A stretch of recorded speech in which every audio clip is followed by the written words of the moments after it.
Hey everyone. The summer before my freshman year in high school, I watched Stanley Kubrick's 1980 masterpiece, The Shining, for the very first time.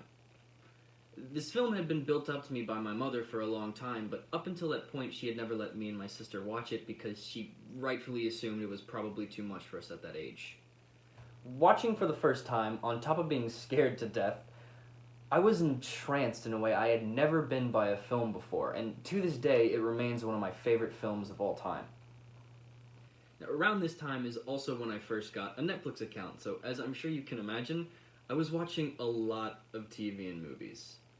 And although online streaming is an extremely valuable resource, especially in times of quarantine, I noticed it was causing me to form some bad habits. I began streaming content while I was studying or working on schoolwork.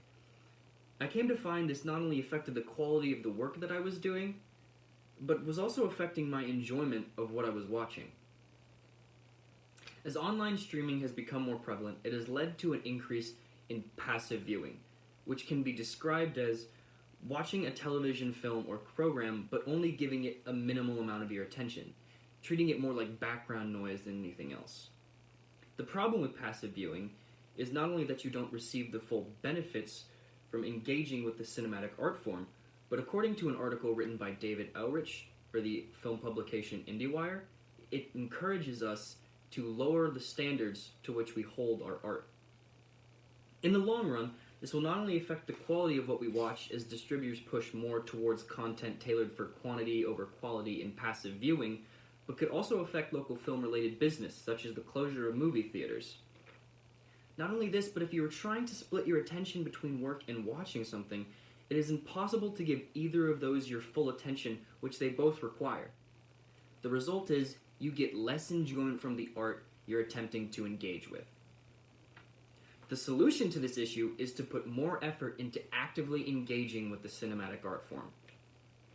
When we actively engage with what we watch instead of passively viewing, we can receive all the benefits from that content, which is not only limited to simple enjoyment.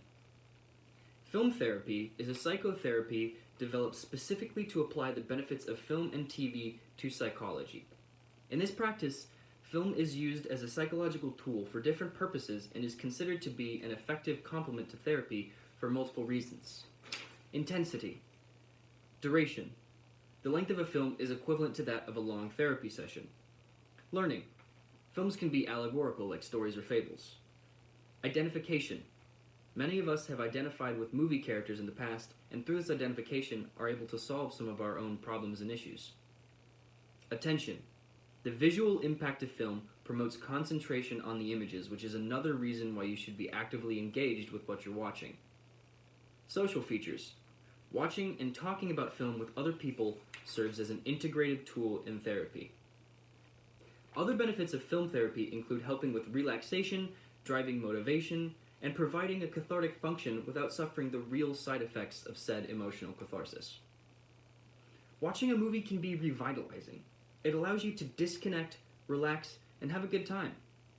One of my personal reasons for preferring active engagement over passive viewing is the development of my own creativity.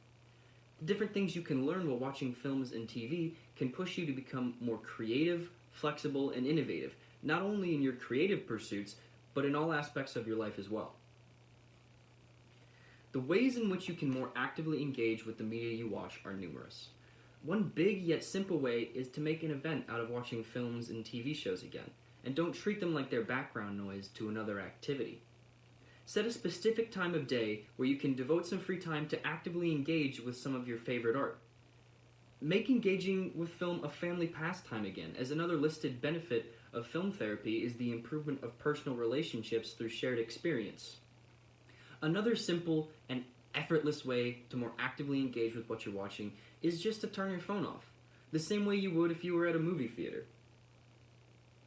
And I cannot stress enough how extremely important it is to break the habit of watching things while you're trying to do other work, whether that's work or school related or a personal project. It's impossible to fully engage with both simultaneously. If you do this, not only will you increase the quality of your work, but you will also increase your enjoyment of the cinematic arts and the benefits you receive from them.